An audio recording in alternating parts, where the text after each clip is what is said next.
It's difficult to remember these two vehicles, so different in style and size, are from the same car-making group.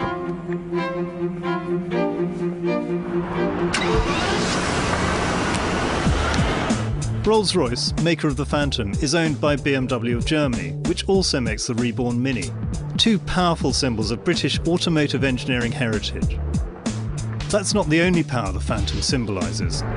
With its bulk, those slab-sided lofty flanks, and that Greek temple grille on the front, this car is supposed to tell you and the rest of the world that you've arrived.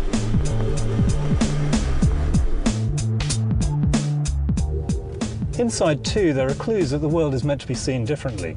There's nothing so crude as a rev counter to tell you what the monstrous 450 horsepower V12 engine is doing. Instead, there's a meter that tells you how much power you have in reserve.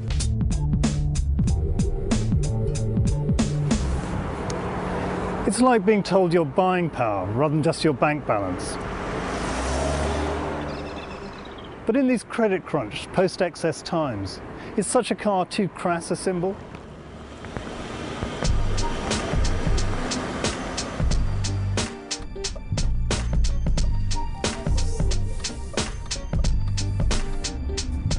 The Phantom might have the dimensions of an oil tanker, but it doesn't drive like one.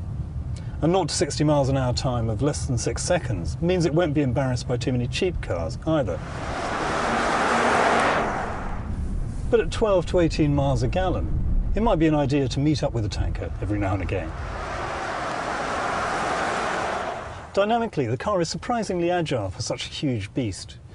For example, it corners and stops pretty well.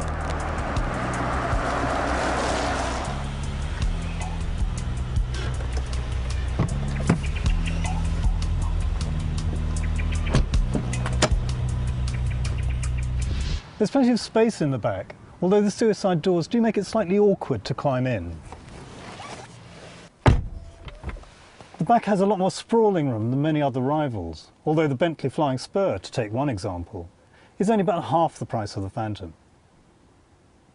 The back is also a pretty good work environment once you're in, but this is like many of the big jets I've flown. You might have a chauffeur or pilot to act for you, but where's the fun if you can't do it yourself?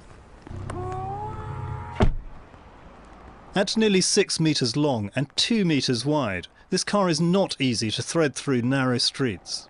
But with looks that are reminiscent of Lady Penelope's Rolls-Royce in the Thunderbirds puppet show, and its rarity value, this car does attract attention. Not all of it welcome. Sometimes other drivers' resentment is palpable. The substantial retro feel is well done, especially if you love chrome. For example, the radio buttons remind me of the valve wireless my father was so proud of. But some of the high tech that these chunky buttons conceal is not just quirky, but also baffling. For example, the sometimes very annoying satellite navigation system.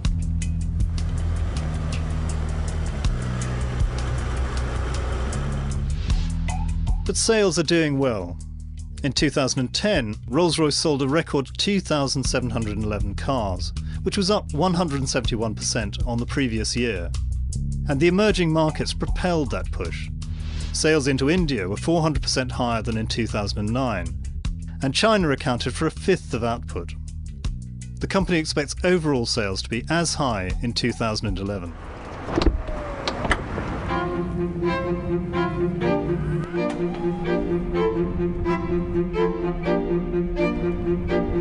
This is a car to be seen in, which is ironic as it's at its best outside the big concentrations of population, like crowded cities.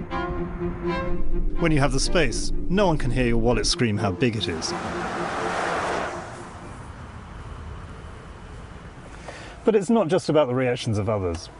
When you step out of the Phantom, you do feel like $1 million, which makes the car something of a bargain at £300,000.